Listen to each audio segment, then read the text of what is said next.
एक दिन गौतम बुद्ध अपने सभी शिष्यों के साथ बैठे हुए थे।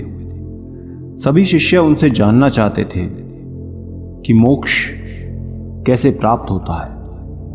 वो सब चाहते थे कि बुद्ध आज मोक्ष पर उपदेश दे।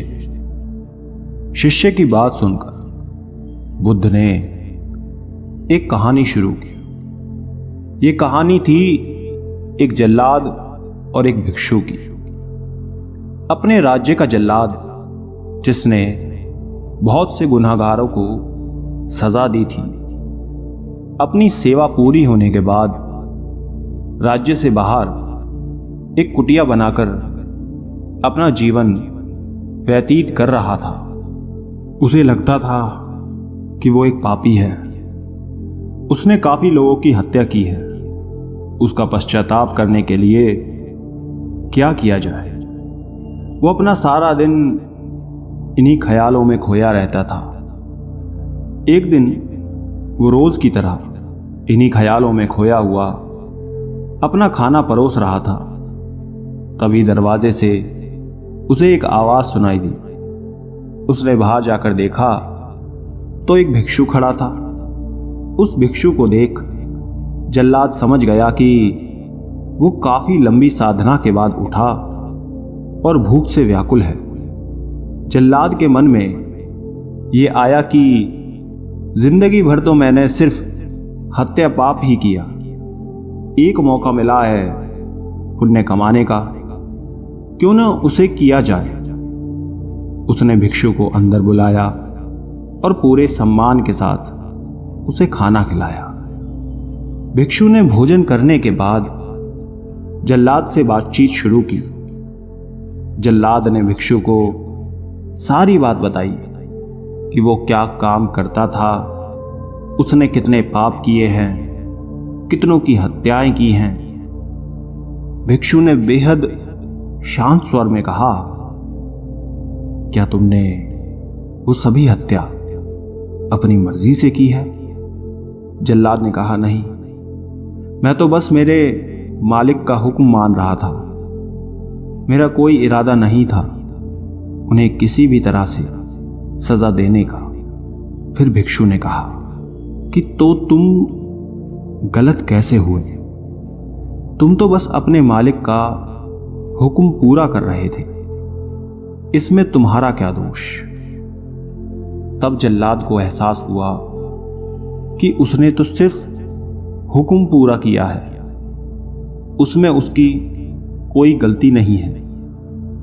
भिक्षु द्वारा उपदेश को देने के बाद जल्लाद का मन बिल्कुल शांत हो गया और उसने भिक्षु की कही हर बात को गहनता से समझा और अपने जीवन में उतारने की कोशिश की। भिक्षु फिर वहां से विदा लेकर चले गए। जल्लाद अब भिक्षु द्वारा कहे हर उपदेश और शिक्षाओं को नियम से करने लगा और उसी राह पर चलने लगा जिससे उसे ज्ञान की प्राप्ति हुई और उसकी मृत्यु के बाद उसे मोक्ष प्राप्त हुआ। और इसके बाद बुद्ध ने कहानी को समाप्त किया। सभी शिष्य बुद्ध को बड़ी हैरानी से देख रहे थे। उन्हें कहानी समझ नहीं आ रही थी कि जिसने इतने लोगों की हत्या की है उसे मोक्ष कैसे मिल सकता है। सभी शिष्यों में से एक शिष्य ने बुद्ध के सामने ये प्रश्न रख ही दिया। तब बुद्ध ने कहा कि भिक्षु के उपदेशों से जल्लाद को ज्ञान की प्राप्ति हुई थी। जल्लाद के जीवन में पहली बार किसी ने ज्ञान का उपदेश दिया था, जिसे उसने बड़े ही ध्यान और शांत मन से होकर सुना था, समझा भी था और उसे लागू किया, जिस कारण उसे मृत्यु के बाद मोक्ष प्राप्त हुआ था। अपना उपदेश देकर बुद्ध अंत में बोले कि बिना ज्ञान के हजारों शब्दों के उपदेश देना भी बेकार है, परंतु शांत मन से सुने उपदेश का एक शब्द भी ज्ञान देता है जिससे मोक्ष की प्राप्ति होती है। इसलिए हमेशा याद रखें, अपने हर कर्तव्य का पालन बिना किसी दुर्भाव के पूरी ईमानदारी से करना ही चाहिए और अपने मन को हमेशा शांत रखना, क्योंकि शांत मन से उपदेश सुनने में ही वास्तविक ज्ञान की प्राप्ति होती है, जो कि हमें मोक्ष देता है।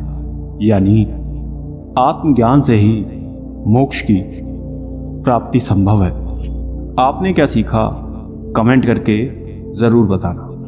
धन्यवाद। बहुत समय पहले महात्मा बुद्ध किसी नगर में घूम रहे थे। तभी उनकी नजर एक कपड़े के व्यापारी पर पड़ी। वो अपनी दुकान में काफी उदास और हताश बैठा हुआ था। बुद्ध उसके पास गए और पूछा, भंते, क्यों तुम इतना परेशान हो? अगर तुम मुझे अपनी परेशानी बताओ तो शायद मैं तुम्हारी कोई मदद कर सकूं। उस व्यापारी ने बुद्ध को प्रणाम किया और अंदर आने के लिए कहा। बुद्ध अंदर गए। तब व्यापारी ने कहा कि मेरी पत्नी की मृत्यु हो गई है। मेरा एक छोटा बेटा है, उसकी देखरेख के लिए कोई भी नहीं है, इसलिए मैं उसे अपने साथ अपनी दुकान पर रखता हूं। लेकिन वो मेरे आने वाले हर ग्राहक को परेशान करता है। किसी की पगड़ी उछाल देता है तो किसी का सामान उठाकर फेंक देता है। मैंने उसे बहुत समझाया, लेकिन वो सुनता ही नहीं। यहां तक कि मैंने उसे डांटा भी, तब भी वो नहीं सुनता। इसकी इन हरकतों से परेशान होकर मेरे सारे ग्राहक लौट जाते हैं। मैं इसी वजह से बहुत परेशान हूं। महात्मा बुद्ध ने कहा, मैं तुम्हारी सहायता कर सकता हूं, लेकिन मेरी एक शर्त है।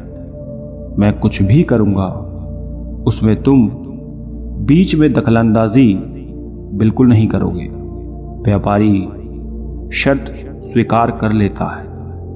बुद्ध कहते हैं, ठीक है, मैं कल आता हूं। अगले दिन सुबह बुद्ध व्यापारी की दुकान पर जाते हैं और पगड़ी पहनकर बैठ जाते हैं। तभी व्यापारी का बच्चा आता है और बुद्ध की पगड़ी उछाल कर फेंक देता है।